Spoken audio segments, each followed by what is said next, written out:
welcome to another edition of Unplugged. We spoke last week about arguably the most frustrating start to a season, or certainly the most frustrating start to a season that I can ever imagine. Probably depends how old you are, I guess, as to answering that one. But it has been incredibly frustrating, and even more so on the weekend in many respects. A game where it summed up a lot of what those frustrations have meant. At times, control of the game, at times some bewildering mistakes, a complete inability to score when you have control. I think we dominated the first 20 minutes and scored twice in the opening part of the game, and Fremantle then kicked 3 goals in 3 minutes and made it look easy, and then we wrestled control away again, and 5 minutes into the third quarter, it looked like we were about to grab the game by the throat and could have been 4 goals up, 5 goals up in the next few minutes, and barely touched the footy after that. I think it was 30 inside 50s to 10 or something like that for the rest of the game. And it's one of those losses that really does make you lament, thinking, well, are we in actual fact good enough? Is that the reality check? Is the truth somewhere in between? And I guess it leaves us scratching our heads at 3 and 7, taking on Melbourne at the MCG this week. And when I say depends how old you are, we have got Michael Egan, who has been a regular fill-in at times, replacing Nick Splitter, who's taking the week off. And Michael, you've got one generation on us. I'm certainly not suggesting you're old by any means, but you did live through the 80s, which we didn't. Where does that rank amongst frustrating starts to a season? G'day, boys. Not as much. This is frustrating because we got the tease of the final, which we never did in the 80s, and we were hoping for some improvement year on year, and it doesn't look like it's happened. You turned up in the 80s at Moorabbin every week, and you went to watch Plugger, towards the end of it, but you knew what was going to happen. There was no sort of real false expectation. So this is different, but it's still no less disappointing to watch, I guess. Uh, it was just another frustrating game. I went down to Tassie and watched the Hawks game last week, and that was frustrating. This was probably frustrating for a different reason. On paper, Fremantle really had us. But there were times when we were okay. And then there were times when if Fremantle had kicked straight, the game could have been, well and truly over at three-quarter time. So, yeah, I was thinking back to last year when we played some really good footy at the end of the season, and there was that middle patch where we were, playing a bit more like we are at the moment. And you sort of wonder, was that where we're at the moment, or was that, beginning and end of last year where we should be? Yeah, and I guess, Aaron, what we saw at the start of last year and the end of last year, I think if you look at our list, they're still capable of doing that, but they're also still capable of what they're doing now, what they did in the middle of the year, as Michael said, and maybe that's the reality of being a middle of the road side, that those sorts of things happen. But as I mentioned last week, it feels like we've paid for every single mistake, like everything's gone wrong.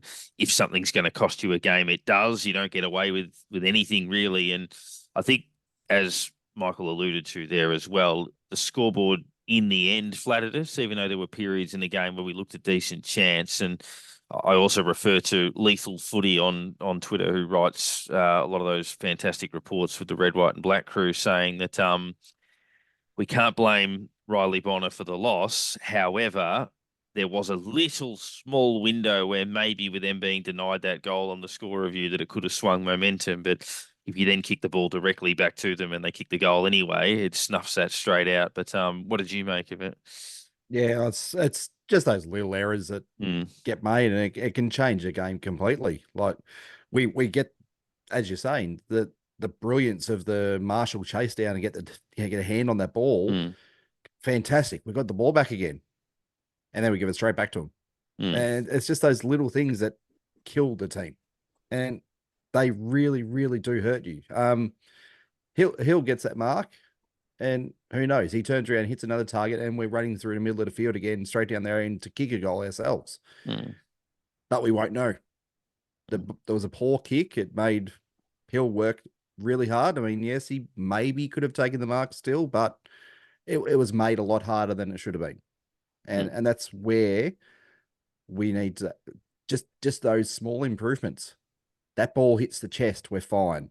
There's other bits in other games where we've just missed a target or we've thrown a handball to wherever out just after hearing footsteps or something. It's just been like a get rid of the ball as quick as possible kind of thing, or just simple little things that just change the momentum of a game. And as I say, we've only been really beaten 1 week, but they're like this week was. There's been a couple where like 9-18 for Freo, Port 11-16, Geelong 10-16, even GWS 11-14. We kicked more goals than them, but still they had more scoring shots. We really haven't had many games where we've been the team who's had the most scoring shots. It's been few and far between this year, and one of the main things we're looking at behind that, 17-5 marks inside 50. 5 in a match. It's just nowhere near enough. Nowhere near good enough. We can't win games of footy taking 5 marks inside our forward line. No team will. So it's I've seen people blaming our goal king, but we've been the team who's kicked straightest most weeks. People blaming the goal kicking in the way of, oh, we're missing lots of shots. Well, we're not. We're kind of not really. We've kicked 103, 104 for the whole season. It's we're going at 50%, which is, I mean, it's not fantastic, but it's around about the average. And the problem is we're getting all these inside 50s, but we're not having a shot. That's where the issue lies. Way too many balls inside 50 for no score. And that's what we really have to figure out where the issue is. Why are we not getting those opportunities? And I wonder about, and you're right on that point. And I wonder, I mean, there's a few instances where, and talking irrationally, so I mean, obviously the Essendon game was the only one where we kicked badly, but it cost us the game, whereas teams that have kicked badly against us have still won. So that's another one of those, oh, how unlucky are we rants. And the other one I mentioned when Port Adelaide overran Hawthorn in the last 5 seconds or whatever it was on Sunday, I was thinking that Carlton was shit against Brisbane in the opening round, barreled them in the last quarter and won by a point in the last minute. Port Adelaide against Hawthorn, same thing. Port were awful for 3 quarters, barreled Hawthorn in the last quarter and won by a point. We were awful against the Giants, came flying home in the last quarter and lost by a point. So it kind of feels like there is that element to it. But even had Geelong to that. We came home against them pretty well in the last 5 or so minutes.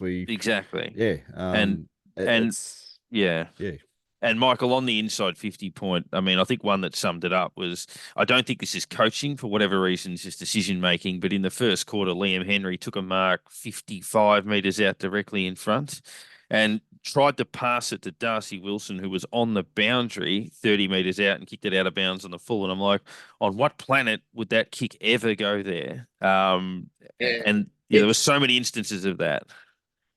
I don't know. Sometimes I put that sort of stuff down to modern footy. It seems now that, and it's not just us who does it, but maybe because we do it with less success than a lot of clubs and we notice it more, that a team will have the ball in the corridor and the lead that they honour is hard against the boundary line or in the pocket. And it's like they're using the boundary line as some sort of like plan B. So if you kick it to the hot spot, the defenders knock it through for a point and the opposition get control of the footy. Whereas if you kick it to the pocket, if we can't take a mark, we can force boundary throw in and then it's another contest and we take it from there. But that example that you were talking about with Liam Henry, that to me seemed like, I don't know, as you said, whether it's coaching or whether it's not, but it's like they're honouring, rather than kick it to the hot spot, mess it up and give control back of the footy to the opposition, they're using the boundary as, like I said, like a bit of a plan B. There was a couple of times during the game where we just hugged the boundary more than we should, at least twice. Collard was the perpetrator once, and we just completely messed it up, kicked it out in the full. Yeah. Yeah, and look, there were so many instances where we kicked it out of bounds in the full. And look, I look at it, people talk about our scoring. Our two lowest scores since Ross Lyon returned as coach have been the last 2 weeks, the Hawthorn game and this one. So, but I look at things like, as H said, taking 5 marks inside 50. Too many passengers. We mentioned that second half, Windhager had 5 and his opponent had 16. Collard had 2, Owens had 2, King had 3, even Jack Steele had 9. And I think we're just getting too many of these instances where I often I'll reference my old footy coach here. He did an analogy once at training, which makes sense, where he lined us all up along the goal line and basically said, so there was 22 of us that were playing, and he goes, jog up to the 50, and you jog up to the 50 and you'd come back and he'd time you and goes, oh, you did that in whatever it was, 9 seconds, then you all finished it. And then he goes, okay, now between you pick up one guy, and so 3 people might carry one person on their shoulder or whatever it may be, then you do it. And it's like, oh, that took you 16 seconds. And then 2 guys, 3 guys, 4 guys. And it takes longer and longer and longer and longer and longer. And obviously the message out of that is that's what happens. If you have passengers, it takes twice as long and twice as long and twice as long. And every week we've got 4, 5, 6 passengers. And they're not always passengers. They're guys that have given us a bit in the past. But it feels like every single week, the bottom quarter of our list gives us nothing in a game. And, that's part of that perfect storm where it's almost like at the start of the list, who's going to get 3 touches today? And look, hopefully if you're bringing in guys like Crouch and Clark and squeezing out some guys that are out of form, that stops happening. But I reckon, it's just too often, too many players are having zero influence and leaving things to guys like Marshall and Battle and Steele to try to drive the bus. Yeah. You mentioned the players that didn't get many touches and that sort of thing. I mean, we brought back 6 changes last week or whatever it was in the end. And but between them, you could probably almost count the possessions on your hands. It was between a lot of them. I mean, excluding Paddy Dow, the rest, Webster as well was like, oh no, he came back the week before, sorry. The ones who came in this week, it wasn't a lot of output between all of them. Philippo, you think, would have thought, as I was saying last week, gone back to the VFL and thought, yeah, no, I've got to really pick myself up here. Didn't really show up too much. As he's had 2 of his 4 possessions in pretty much the last couple of minutes of the game. 2 shots a goal. Before that, basically nothing. Collard struggled to get into it.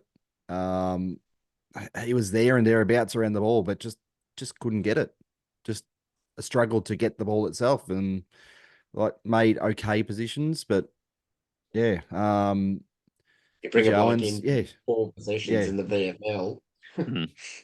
Yeah, and that's it, Michael. I had someone message me after the game saying, bloke couldn't get a kick in the 2s that week. We were surprised he didn't get a kick in the 1s. It's like, well, I mean, Collard's played some good footy this year, but they often talk about selection integrity.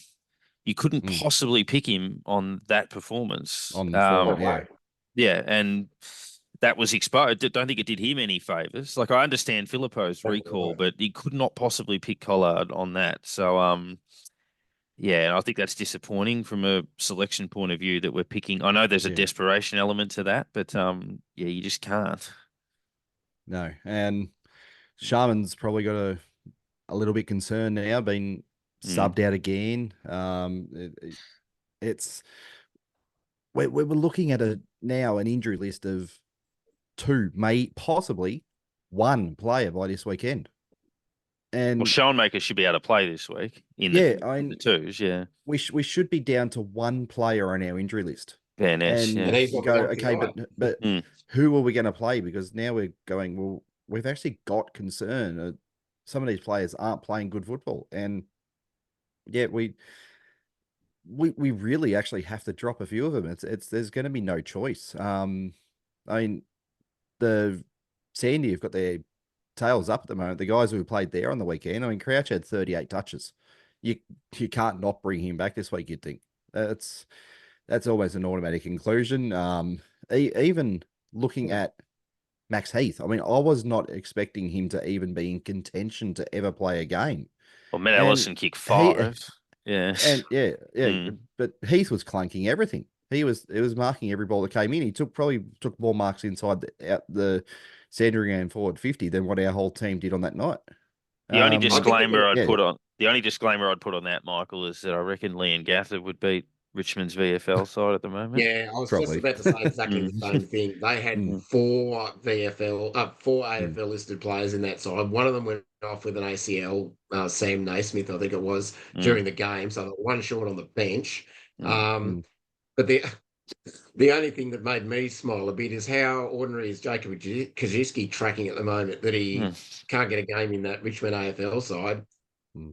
Yeah, well, that's right. I mean, and given how many injuries they've got, I think they've got 24 players, Richmond. But I think, look, Matt Ellison kicked 5, but I think there are things, like Brad Crouch is going to win the footy. He's 38. He'll come in, and that's him. He needed the run. Hunter Clark, I think, is ready. The issue would be, we'll discuss it later, but what do they do with Tim Membry and Seb Ross, who were rested? Was that with the intention of them only spending a week out? Hugo Garcia played a very good game. Probably know what you'll get from him if you decide to go down that path. You mentioned Heath and Ellison really impressing in the air, but Jack Hayes is probably the other one, Michael. We speak about selection integrity. He was nearly BOG, then had a quiet half and got dropped. I thought that was a bit harsh. Yeah, it's interesting. It's like they're sort of a revolving door of he and Caminiti at the moment. It's like they play a similar role. They're a forward who can give Roma a chop out in the ruck. But you just mentioned Garcia. I mean, from all reports, he had a fantastic game and his numbers are terrific. But to me, you're talking about selection integrity. Let's see him do that 3 weeks in a row. Does that 3 weeks in a row, and not against as you said, a side that would have struggled against Liam Gaffer. And bring him back in. But to do, to have one good game and then slam them back into the seniors, I don't think helps the senior side. It certainly doesn't help blokes like Garcia's development. And look at Filippo as an example of that, who clearly needed a run. I think it was unfair criticism of him where Stevie J said that, he wanted to play twos. You just got to understand the message. I totally get where he was coming from, where he wanted a sustained run on the ball. I don't think there's anything wrong with that attitude. And I don't think there's anything wrong with Ross bringing him back. I think that was a massively overhyped issue where Filippo wants form. Ross Lyon backed him in. Both of those things are fine. Just see what happens when you think he'll go back this week again in the twos. But before we look at a bit more selection, we might wrap a bow around that game with some votes. I don't think I've ever actually given a 4, but I did in this game. Maybe I have somewhere along the way, but I gave a vote to Battle, a vote to Mason Wood, who I think was, again, a good link option. Nass played another very good game, and he's a very good player. I thought Sinclair, solid as always. Brad Hill, I thought, was our second best player in terms of his run throughout the course of the game, so I gave him 2 votes. But Rowan Marshall, equal career high, 31 possessions, had 39 hitouts, the most he's had in about a year, second most tackles he's ever had in a game. I think he had 12 clearances or something like that. So he gets 4 votes for me. Michael, your allocation of 10? I gave Marshall 4 as well, actually. I sort of went a little bit the same as you. I gave 1 to Hill. Maybe I took a point off because he dropped that mark that kind of messed up the kick too. But I gave 1 to Paddy Dow. I thought he did everything that could be honestly expected of him on his first game back. Ross in his presser pretty much alluded to the fact that maybe they rolled the dice and brought him back a week before they really wanted to. But he showed some nice things, kicked a really lovely goal, and I don't think anyone could be disappointed with his first game for us. So he certainly wasn't our worst. I also gave 1 to Battle, who I thought was our best defender on the day, and 1 to Sinks, who just always tries. I gave 2 to Nass because I thought I could have swapped it and gone the same way as you, but I just thought Nass, he always tries something. I know on another group chat that I'm in, there was some talk about how, he tries all those eye of the needle kicks sometimes, but on the other hand, people are complaining because we're too defensive and too stop and prop. So, I don't know what you want, but I would much rather see Nas try to take the game on a bit like that and make a mess of it occasionally than just go super defensive the whole time. And I gave 4 to Marshall, who was, far and away our best player. Luke Jackson was certainly influential as well. I think I read somewhere he had 20 contested possessions, which is the highest in his career. The difference being that Marshall did it all himself, whereas Jackson had, he had Sarong and he had Fife and he had Brayshaw and he had, Hayden Young and he had a whole bunch of them there for support, whereas, Marshall gets the ball and there's just no support there for him. So he's got to throw it onto the boot and, and that's a clearance, but it's not an ideal clearance. Whereas Jackson could just look around for a midfield support and do it a lot cleaner. Yeah, and Marshall was very similar the week before as well. H, your vote allocation? Yeah, there's a couple of players I couldn't squeeze in, and it'll be for obvious reasons in a few moments. But I gave one to Mitch Owens because with good service, he could have kicked 6 or 7 on the night. He was ready to do some pretty nice work. Yeah, for sure. He absolutely could have kicked a bag, but just didn't have the opportunity to with the service that was given to him. He fought hard for the goals that he did kick, and it could have been a big night for him. As Michael said, Battle was really down back all night, so I gave him 1. Windhager worked his way through the middle, worked hard as well, and gave him 1. Sinclair tried as well as he could, gave us plenty of drive, gave us plenty of options. As we saying before, we probably need more time in the midfield just for that class that he gives to us, and gave him 1. Steele gave him 1 as well. Worked very hard. I think it was 8 tackles and 9 clearances. So might have been down on total possessions, that sort of thing, but those numbers are sort of output you'd expect most weeks, and with the possessions that he had, those numbers come up quite well. And then I've given the other 5 votes to Rowan Marshall. It was literally half the team on the night, and that's how I viewed it. He has given us pretty much half of the anything we had on that night. He's given his whole heart, given his whole body to the team, and almost pulled everyone else along with him. And he's head and shoulders above the rest of the team at the moment. If he's not in all Australian contention, if he's not looking at probably at our best and fairest at the moment, if the fact he only got 2 coaches' votes, I reckon it's a bit of a robbery there. It could have almost split them all between him and Jackson on the night. When you look back at it, they probably should have been the top 2 on the field by the length of Flemington Strait. So it's 5 and the rest of them fought out the other 5 between the rest of the team. Yep, I think that's a fair assessment. H, you can keep going with your Jason Blake award. Those 22 players. That's pretty much. We need some real lift from it. You can't narrow this down to one player. There's no one player you go, you're the reason we're losing. There's a big group at the moment. I mean, half the team are probably in that position at the moment, at least, of you should probably be out at the moment. If there's someone better coming through, you're not playing.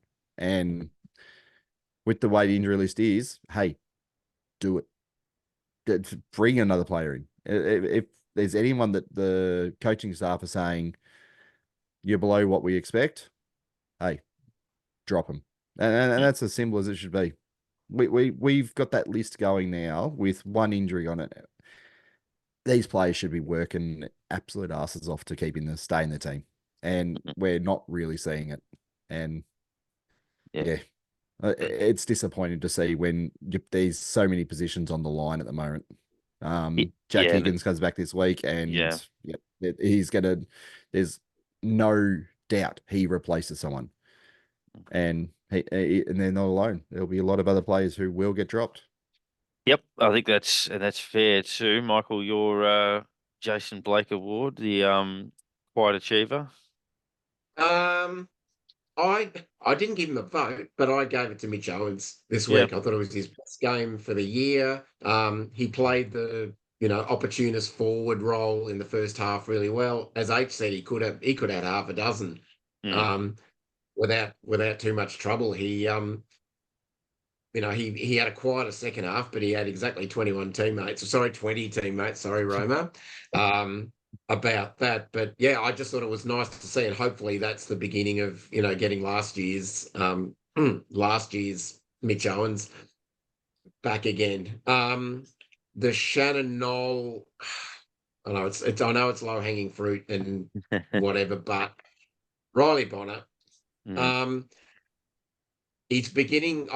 I'm pretty sure I heard somewhere, casting my memory back earlier in the year, when he was, I think we described him as Daniel Rich V2 earlier in the year. Mm. What was the knock on him? And I'm sure I read somewhere that it was his decision making. And Yeah. that's just to be showing now when the pressure's on, when he really has got half a second to make a decision. I mean, there was one completely obvious example on the Mm. weekend, but there have been other times when, well, less than he had, what was it, 14 turnovers or something. Yeah. Yeah, it just does seem his decision making, like take the first option, don't try and hit a bloke 50 meters away when he's standing next to his opponent. Um, just think stuff through a bit more. Yeah, and when he gets stuck in, those positions where he has to make a split-second decision, you hold your breath, and yeah, it is a worry, that's for sure. Before we get H's Jason Blake, I guess uh, my Jason Blake award out of that game probably goes to Darcy Wilson. I know we mentioned him a lot, but I think his running patterns again were strong. Thought in the second half he was giving us a bit of that run when nobody else really was, when we were getting beaten around the ball. So, not his best game of the year, but another really solid performance. And my Shannon Knoll award probably goes to. Look, there are a few that we could mention over the course of it, but I reckon I'm probably going to have to land on again some low hanging fruit in this space, but Liam Henry, who only had the 4 touches the week before, had 7 in the first half in this game, and then only 3 in the second half. And we certainly need, second game in a bit more influence over a longer term basis from someone with his speed and spread. So that was a little bit disappointing from my end. H, your Jason Blake to round it out. Yeah, I've got to. I mean, obviously, I jumped in with the Knoll there to begin with, but yeah, I've got to give it to Dougal Howard. I reckon he's getting knocked way too much for what he's doing. I mean, he hasn't done much wrong. He hasn't done much wrong at all, to be honest. And he'll make one mistake, and everyone's on top of him all of a sudden. We get a lot of other mistakes from a lot of other players, and they don't get nearly the same bashing that he does. But uh, over the few games he's been back, I've seen his decision making has improved a lot. We haven't really seen, apart from that handball against Port Adelaide in the last quarter, we haven't seen many of those glaring mistakes that he's been known for. He seems to have turned it around a bit, and yeah, just hopefully he can keep playing more games, get more consistent, get fitter, get more match smart about it. And yeah, it's certainly not deserving of, I guess, the negative attention that he's been getting. I've had no real, as I saying, apart from that handball against Port, no issue with what he has done so far since he's been back. And I think he needs a bit more support than what he's been getting. Yeah, I think that's absolutely fair. There was only really one incident on the weekend where he just sort of misread a bounce, but that happens. I think on the most part, look, he took 9 marks. He was better against Hawthorn and North obviously had a big job in the North game on Nick Larkey as well. Well, our next special guest is Craig Callaghan, part of a massive influx of recruits at the end of the 2000s, start of the 2001 season, the Malcolm Blight revolution, if you will. Fraser Garrick and Aaron Hamill and Matthew Capuano, Brett Voss, Mark Gale was another one, Robert Powell, and of course, Craig Callaghan played a terrific first season in 2001 and part of, as we were discussing off air, some real cult games throughout the course of that year. He had previously played 95 games with the Dockers before venturing across, a Perth boy originally, and we find him back in the West. Craig, thanks for joining us. Thanks very much for the invite. Now, we'll start there with, I guess, the move from Fremantle to St Kilda. Obviously a big change, but as we mentioned then, it came with a bit of excitement because of the huge recruiting spree that St Kilda had gone on. And then you throw in the fact that they had Nick Riewoldt and Justin Koschitzke picks 1 and 2 in the draft as well. Yeah, exactly. I mean, obviously you mentioned all those moves, but I knew Fraser Garrick. Obviously he was at West Coast, had played Teal Cup against him as well. So I knew him. Mark Gale, who was a teammate at Freo, was coming across, and to play in Melbourne was exciting, especially with Robert Harvey and Stewie Lowe and Nathan Burke that were already there. It was exciting. So, where did your career start in Perth? Were you a top level junior? Did you find just yourself scraping through? How did your, I guess, junior career go leading up to actually going to Fremantle to begin with? Yeah, so probably the first. We had a pretty good side as a junior side at Bassendean Junior Football Club, pretty successful, and then obviously was able to make state schoolboys, and that was a bit of an eye opener. I thought every kid thinks they're very special and very good until you go against quality, and that was a learning curve that was sort of hurtful, but also I learnt from as well that you're not just the best player in the junior competition anymore. There's so many other good players around. So yeah, played state schoolboys, and then obviously went down to Swan Districts, which was my state league club. Played Colts, played every game at Colts level, and then the following year sort of played half reserves, half league at 17. So also played Teal Cup as a 16-year-old, which was a great learning experience, playing with guys like Daniel Southern and guys like that ilk against Justin Lepich and all those other guys. So that was a great learning curve, and it was in Melbourne as well. So and then obviously the Teal Cup in as my 17-year-old as a top age was in South Australia. So so I've always been thereabouts, but not always the talented, but probably work hard with what I had. Just going forward a little bit, Craig, to your arrival at St Kilda in 2001, they gave you the number 11 jumper, which put you next to a very young Nick Riewoldt, who'd obviously just arrived at the club. You're his locker mate. It's pretty well documented that he, had his frustrations, he had his injuries, he couldn't get onto the park straight away while his mate Cozzy was running around winning the Rising Star. Have you got any memories of a very young Nick Riewoldt and maybe, showing the attitude and work ethic that, grew, that he grew into over the years? Straight away you can say, and Aaron Hamill was probably a big part of that, and you've probably documented it before, but he grabbed pretty much Nick Riewoldt and said, this is the way we've got to train, this is the way we've got to do things. Yeah, he was disappointed his first year, but then I tell you what, after that, it was magnificent. So, yeah, it was great. And I had Spider Everett on the other side as well, my first year. So, who I sort of looked up to because, he's a big man, but he was fun as well. It made you enjoy things. I know we will bounce around a bit, and obviously played in some significant games with the Saints, but curious at Fremantle, obviously in those early days. So you're playing for a side that is also new. So it's not just your career, but it's Fremantle's first year in the AFL. I guess, so in 95, what's it like playing for a brand new side? And then the following year in 96, you played against Fitzroy in their last ever game. So within your first 2 years, you've played for a startup club and then played in the last game of a club that was 115 years old. So what were those sorts of experiences like? Yeah, I mean, we had Fremantle over as our training venue, but only once a week we could train. So we were actually training at 7 other venues.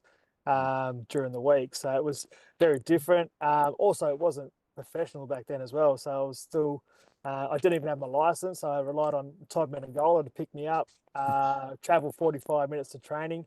And then he would work in the city and I worked in the city as well. So he would drop me off and then pick me up in the afternoon. We'll do the same thing again. And that's the way it was. But yeah, to play against Fitzroy, as the history of that club, I wanted to play well in it because I knew it was their last game ever in that competition. So, and I think the Fremantle fans and the hierarchy did very well to have a good send-off for Fitzroy. So staying with 95-96, you're in a club of not many in this category of having 2 nominations for a Rising Star Award. Did you take much, I guess, notice of the award back there, knowing that it was a fairly new itself? I think it was only about the 3rd year when you got your nomination. But was there much behind it, and did you, I guess, really take some pride in getting that nomination, or how was it? I guess, was there much fanfare from the team, the players, anything like that came with it? I suppose us being a new club as well, we had probably a few nominations as well, being brand new and debutants. So I've still got my jumpers, I've still got my shorts, and I've still got the socks. Take it with pride.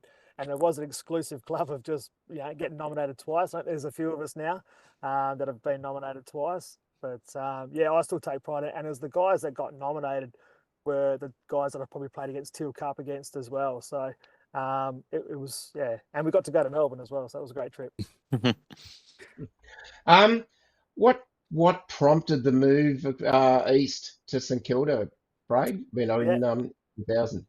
Well, Damien Drum had been the coach of Fremantle. He took over Jared Neesham, and he had his different ways and style, players that he sort of lent towards. And I tried to go the year before, just because I could see myself getting pushed out. He had his own direction, which is great because he's the coach. Yeah, but then that didn't work out. I was actually traded to try to get to Collingwood because my dad's a Collingwood supporter. Try to get there, and then right on the deadline, I actually agreed to go to Essendon. So I had a 3-year deal there. But back then, you had to sign the papers for a trade of a player, and they couldn't find a Judd Lelich, a certain player. And we still had an hour to go, so I thought it was fine. But actually, time just went by, and I was there for Fremantle for another year. So then I was out of contract and knew that my time was up at Fremantle, which was a shame because I wouldn't mind getting 100 games there. But yeah, the time was good to go. It's interesting, a guy that you were teammates with at both Fremantle and St Kilda, Heath Black, I think went through something quite similar in terms of trying to get traded but missed the deadline and played another year. The broken fax machine, wasn't it? Yeah, the broken fax machine. But and then you hear like Anthony Rocker's story that the time had already gone, but the contract didn't get done until 3 years after, 3 years after. Pretty well. Yeah, it's like, geez. Very interesting compared to these days. But your first game, 26 touches, St Kilda come from behind. We had a massive 3rd quarter. Yourself and Spider ran amok in the 3rd term. And just the buzz around that game. We spoke about all of the recruiting. St Kilda had a disastrous year the season before. So to come out and win round 1, you've played a blinder. All of the recruits had contributed. I imagine the excitement was pretty high after that one. Oh, definitely. It was high before, just to play for the history of the club, how over 100 years old at that time, and just to regardless of what happened the year before, it was a new time, and yeah, I loved that game. You could hear the roar of the Saints supporters during that game, and especially when the siren went as well. So they were your only votes for the club that round in the first game. Probably would have picked up a few more during the season, kicking 4 goals against West Coast, 4 goals against Brisbane, other, I guess, good performances like that game. Just unfortunately, we didn't get the wins on the board that year. But how did you think your form was going with the team? How were you, I guess, gelling with not only coming into a new team, but basically coming into half a new team where almost half the team have come from other places? Yeah, and it was just learning different roles and how guys operated and stuff like that. That first game was was really good, and I think it was just the more excitement and everything else. But then as the games went on, teams either figured us out, or we had injury problems, or we had certain other things that happened that just didn't go our way. It was that year was pretty good for me. Like, I was awarded the and I've still got it. It's the Supporters Club's Fairest and Best, or the So that was pretty good honour. But yeah, no, it kicked a few goals. But yeah, just couldn't sustain that after that. What are your memories of being coached by Malcolm Blight, Craig? For 16, 17 games or whatever it ended up being, we all heard as supporters heard all these stories, which partially might have been urban myths, but as a player, how did you find him as a coach? I found him a great coach one-on-one. Very intimidating because it's Malcolm Blight, but also if you ask a question and you wanted help, he was there to give you help as well. So I actually loved Blight. I thought it was fantastic. But obviously there's certain other things that needed to go with that, and it just didn't work out. But it would have been nice. So just jumping, Parker, to continue on the Blight story there. Round 10, we lose to Melbourne, and he drags the team out into the middle of the field and sits you in the circle and has a bit of a chat to you. I remember, I was only reckon there was about 20 or 30 people still left in the stands, and I was one of them, and we're just thinking, what's going on here? So what are your memories of what he said to you and what prompted it? Up until three-quarter time, everything was going really sweet. It was my 100th game as well, so everything was going well. And then all of a sudden, I think we copped up 10 goals, I think, in the last quarter against Melbourne. And then Blighty got us out there, and we weren't allowed to touch the lines at all.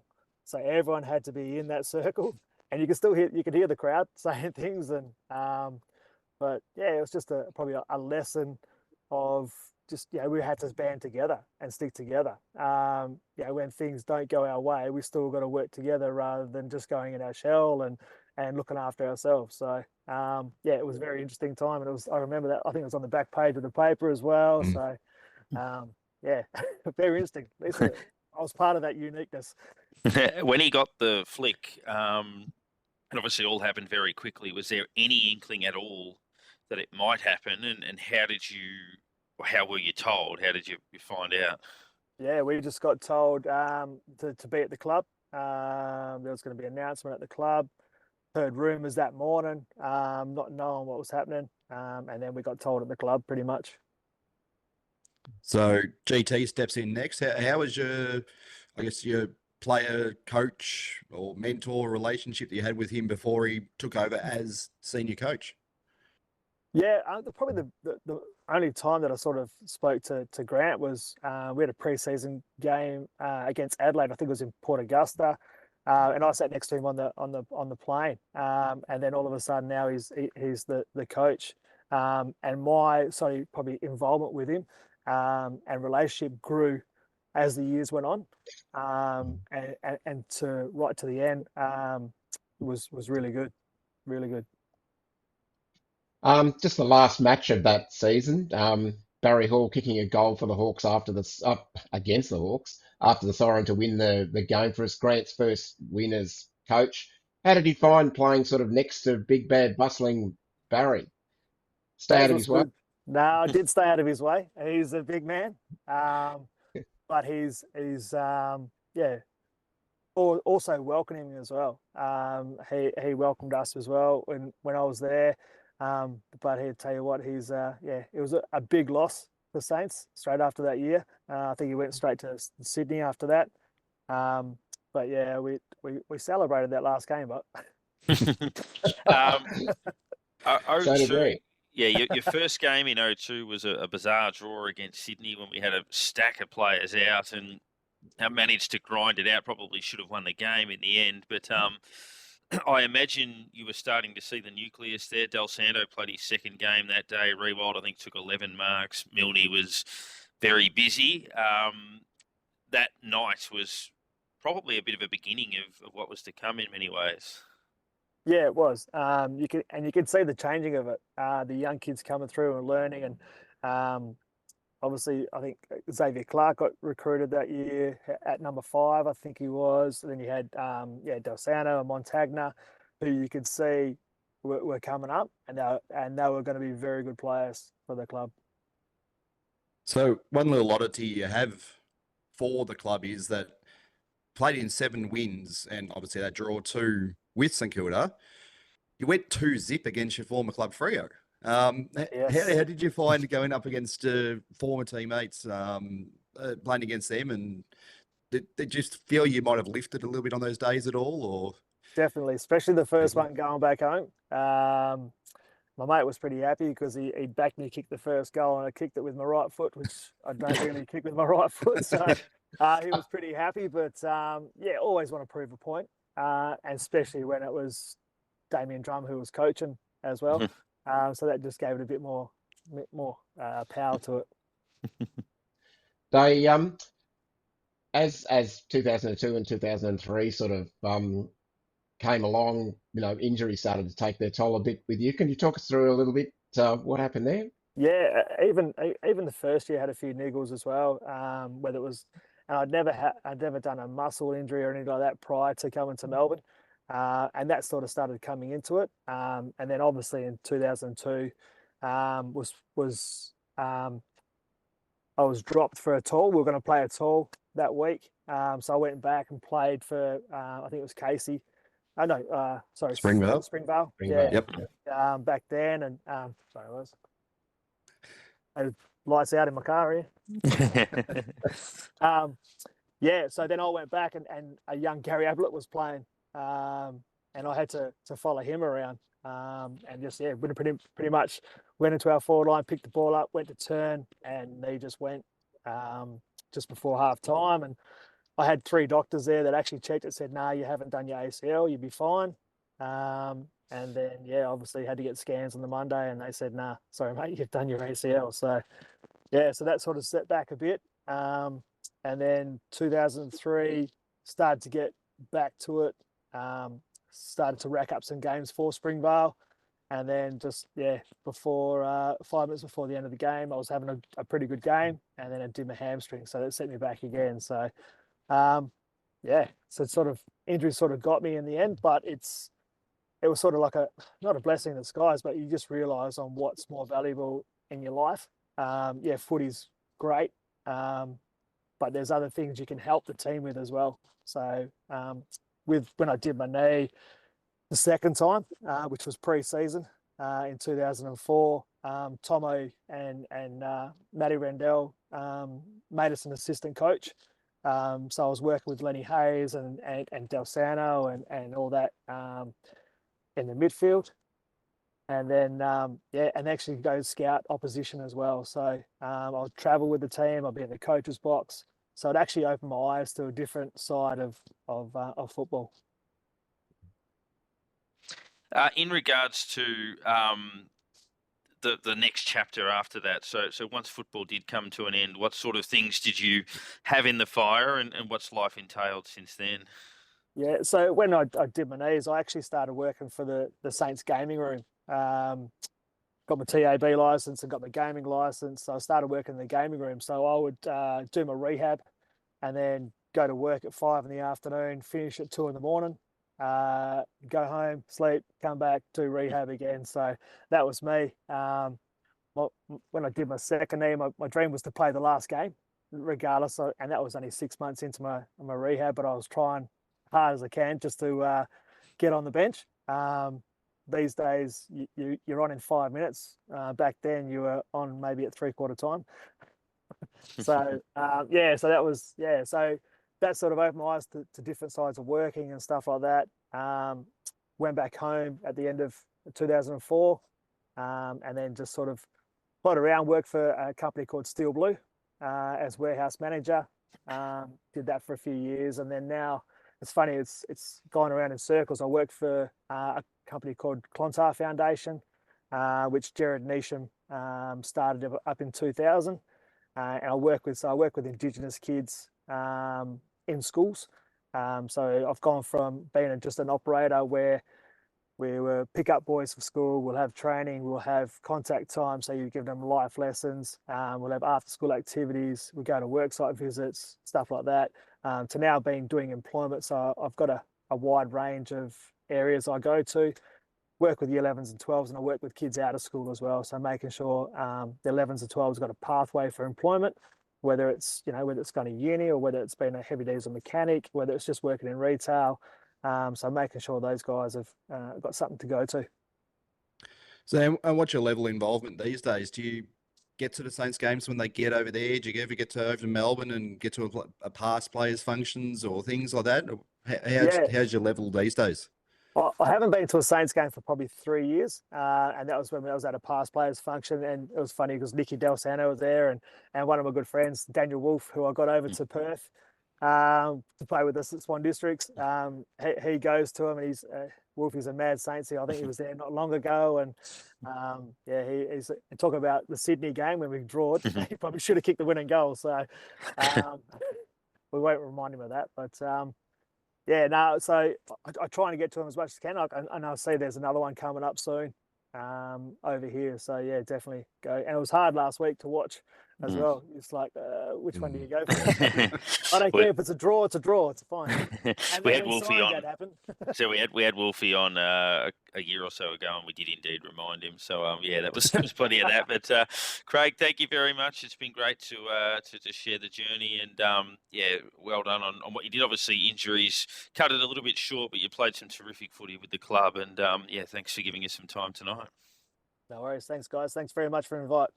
That was Craig Callaghan. We look ahead to the Ds before we wrap things up. 3:20 on a Sunday. MCG, we've only had one trip to the G this year, and it was our best performance by quite a margin. And we've generally been a pretty good MCG team over the last probably 5 or 6 years. So I know there is some talk about us. Jake Nile wrote an article about us negotiating to play a couple of home games a year at the G, and I like that idea. I've always liked that idea. For 24 years or however long we've been at Marvel, the idea of splitting that between those two venues. So that's a conversation that will be ongoing.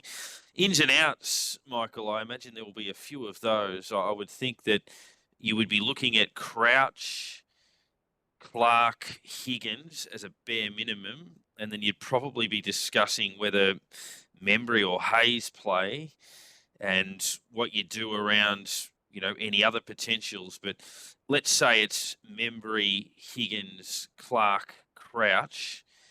That would probably mean Jones, Collard, Sharman, and one other, like a Patton or a Jones, perhaps, or out of that side to make way. But is that sort of what you'd be looking at? Yeah, I think with Higgins back, Collard's the obvious out for him. Patton was used, as far as I could see, as a bit of a tagger on Saturday night, and his opponent absolutely tore us a new one. But look, I'd be very much thinking along the same thing. I mean, Crouch has had one VFL game. Do we give him one more? Do we bring him back? But I don't know what we've got to lose. Yeah. At this point, we give him another week in the VFL, and he has 32 possessions in the VFL, and we get done by 8 goals in the AFL. Then people are going to say, well, we should have brought him back, but. I think we roll. I think we roll the dice. Paddy Dow's had an extra game in him now. I can't see the point of leaving Hunter Clark in the VFL. We give him another week and then he gets injured again. As for the outs, I think Zach Jones is now a break glass type of player. He's not the future. Sharman, I thought, was a bit stiff to get subbed out actually on Saturday when there were blokes like Collard and even Philippou who were having zero impact. But I think that's the second time that's happened to him. Down at Hawthorn, down in Tassie, he got subbed out as well. So maybe the writing's on and for him. Against Essendon as well. Yep. Yeah. I don't think we can play Membry, Hayes, Caminiti, and King in the same side. So. Can you play Hayes, King, and Caminiti in the same side? Just those two? Yeah. See how that Yeah. goes. Give Skunk a game at Sandy to get some touch back. We've just got to see what happens. I mean, Melbourne's midfield is going to be, we're going to have to play sort of a negative game on them. We'll send Windhager to Petrarca or Oliver. Unfortunately, it's where we find ourselves at the moment is every game we play, someone in their midfield's better than our midfielders. So we have to send a Windhager to him, or the following week we'll probably tag Harley Reid. Mm.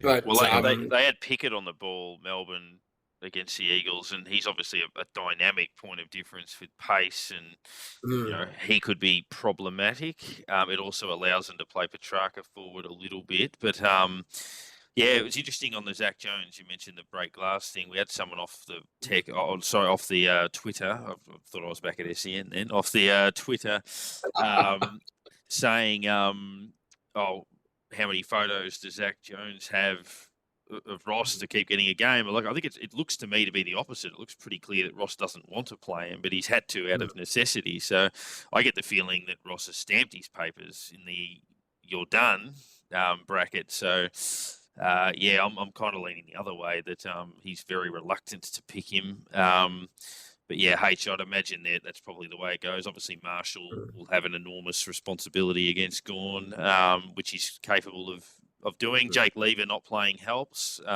Obviously, they've got May, but they've got a few other injuries, that they've got to contend with. It looks like Ed Langdon will come back. He flew to the UK for a wedding, I think, for his sister. So look, he's not injured, but that's a fair bit of travel. So whether that takes anything out of him, we'll see. But Yeah. The one of the big question I was thinking of though was individually against Melbourne, Crouch and Ross would both bring their own thing. Yeah. But could you bring them back together? That is the one question I'd be asking. Could you bring them back together or not? Because kind of one the same, I guess they are. And yes, one's left footer, one's a right footer. They will swing out of the middle, different directions. They'll give you something different at a change or whatever. Does one of them, I don't know, would you play one of them as a sub, or they're not the sort of player you would want as a sub? I just don't see us bringing them both back at the same time. That's the only issue I've got. I just don't see it happening right now. It's a tough one to think that. Yeah, individually they would both give us what we need against Melbourne, but just not both together. If you could only pick one of them, you'd probably go Crouch, and then maybe Clark with his poise could be an option. And then what do you do with Filippo? Does he get dropped, or does he play as a sub? It's a bit tough on Ross too, because he's been pretty good this year. He has. He's done nothing wrong. He's given us quite a bit to work with as well. It's just got to a point where it's now, what do you do here? Again, there's our issue of we've got these players to all pick from now, but we've got to have the right mix. We've got to have only so many of this sort of player, only this amount of player, and we're starting to get kind of a little bit too many of each one. And which one do you go for? Which one do you leave out? What's the mix? I mean, Hayes is probably pretty good to bring in just to give the Marshall a rest every now and then, because he's going to get absolutely cooked if we don't give him a rest at some point. He's certainly better than Caminiti. Oh, absolutely. So, and that's the other thing. We've got someone that will run in there and jump into the other ruckman on the other team. I mean, Gawn won't rest much himself. No. But Hayes will get in there and he'll put a knee into him. He'll rough him up a little bit and just give the Marshall that 5-minute break just every now and then to just refresh and then come back and hit Gawn hard again. And that's the catch-22, because I think Hayes brings more in that capacity, and you almost have to pick him. But I also think that Caminiti on the most part, has done everything right since he came to the club. I think every time we pick him, he's been pretty solid. And as a young emerging forward, he's okay. He marks everything. He's not a bad kick for goal.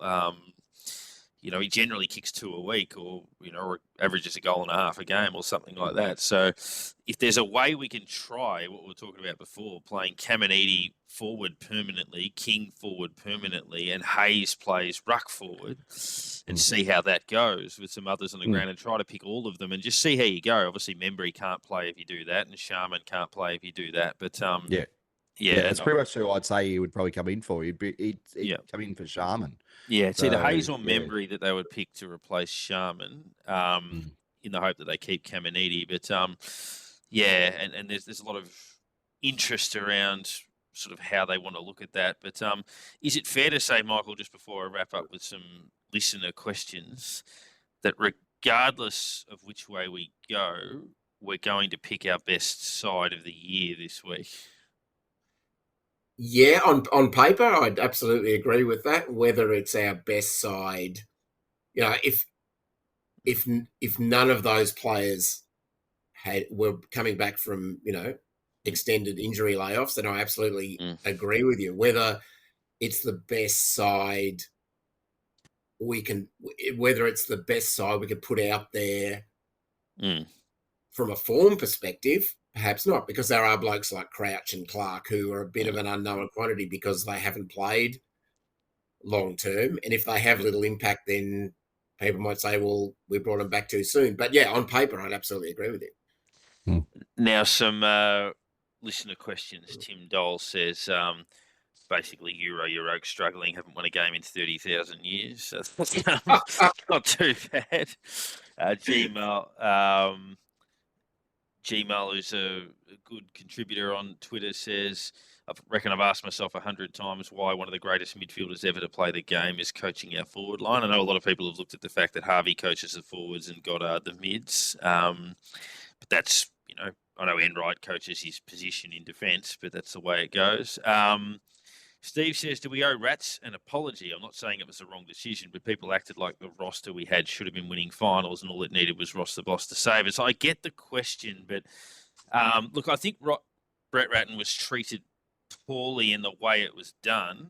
That doesn't mean it was necessarily wrong, but look, I think we handled it poorly. But I genuinely believe that we've had so many guys out of form this year, and I'm not saying that's Ross's fault, but we've had so many guys out of form this year that we should have lost most of the games we've played by 10 goals. And I actually think Ross has kept us competitive, to be truthful, in the majority of those games. So now our issue around scoring has been there for years. He hasn't fixed that yet, but he's not the cause of it. That was already there.